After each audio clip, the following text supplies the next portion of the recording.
Okay, we are taking measurement for our base plate for Autogele infinity plate, and we are using 28 inches. 28 inches. Here you can use 30. So we cut out the 28 inches, and we're going to be cutting it in 3 places. Then at the end we get the midpoint. Okay, join the 3 together.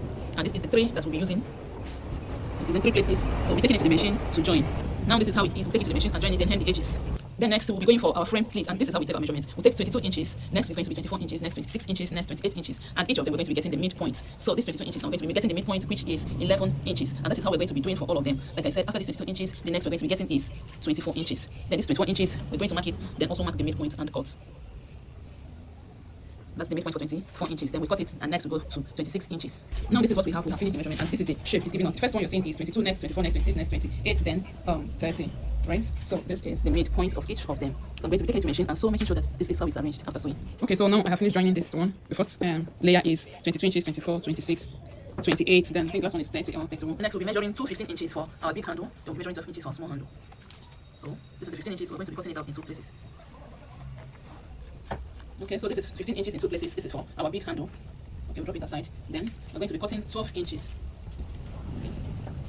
This one is going to be used for our small handle, and we're going to be folding it into 2 and sew it. Fold it like this. So we fold it like this and divide it into 2, and we're still going to sew it. Then this is the 30 inches length that we measured, and we have pleated there about almost half of it for the base, and that's the small handle. I've attached to the small handle. Now this is the big handle that will be attaching to the frame. Now I mark the midpoint of this base, like this is the middle. I'm going to be marking it. I need office pin. Okay, so here is my middle. Then I'm going to pin it down. I'm just going to tie it. Now besides, while I'm placing my frame, it doesn't come straight like this. It comes in this form like a C shape, right? It comes like this, not straight. I'm not going to attach it straight. It's going to be like this. Okay, so I'm going to be keeping this one down. Let's split our frame. Okay, so I'm going to be starting the frame with the shortest layer, which is our 22. That's the side I'm starting with. Now we're going to be pleating like this. I'm taking it just almost the way I pleat the hand tie. It's almost the same thing. So I pleat up to the point I can sew, then I will start sewing. Okay, just to secure this part that I have pleated, then I want to extend this place.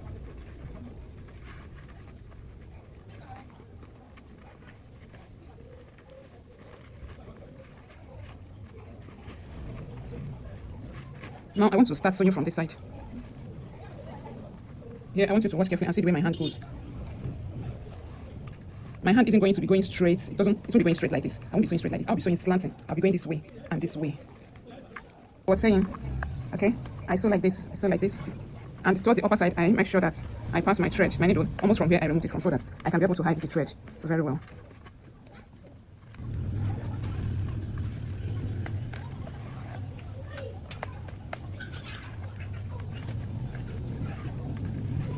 Okay, now you see why you're making Autogele and you are pleating, especially this round. This is infinity pleats. If you're making this infinity pleat, you must do it on either on a dummy or you use it on, put it on your bended knee, so that you can be able to be, having this curve. If you don't have this curve, your work, it's not something you can keep on the ground and be doing. You must keep it on, place it this way, so that as you're sewing in this slant form, at the end you'll be able to get that curve, right? That's the only way you can achieve that curve. If you don't do it that way, it's not going to come out nice at all. It's going to have a messy look at the end of your sewing. So, but this is the best way you can keep adjusting it like this.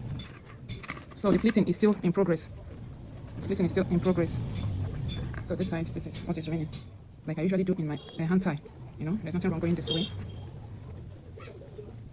Just following the steps. So once I'm through with this pleating like this, then I'll start sewing it. Now I go ahead with the sewing. This is where I stopped the last sewing. So I'm going to be picking part of it. Let me get this part down first. Then I pick part of the last one like this. I sew. With my hand still going slanting. Still going in slant form. I keep sewing. I keep picking the last one so that they can join together. Okay, so this is what I have now. I have finished there sewing this one, and this is what it's looking like. Okay, so we'll now take it to our base and attach it on our base. I get the midpoint of this base, and which is here. Folding it into 2, I get the midpoint here. Then I place it. Okay, so like I explained, if I'm going to be adding it, I'm going to be get the midpoint of this one as well. Okay, so let's say this is my midpoint. Here is my midpoint. Then I also take my office pin and mark there. Then I place it, matching it to the midpoint of my base. Then I take it to the last base pleat, and it has to go this way.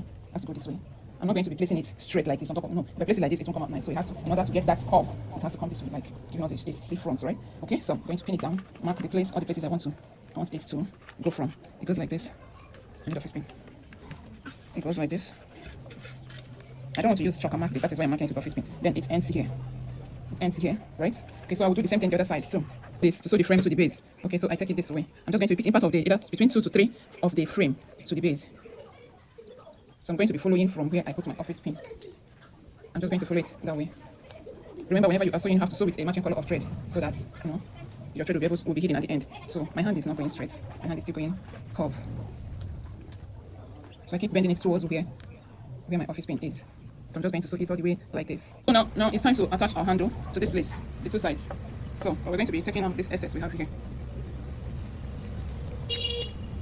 We'll take it off, then we're going to be wrapping it.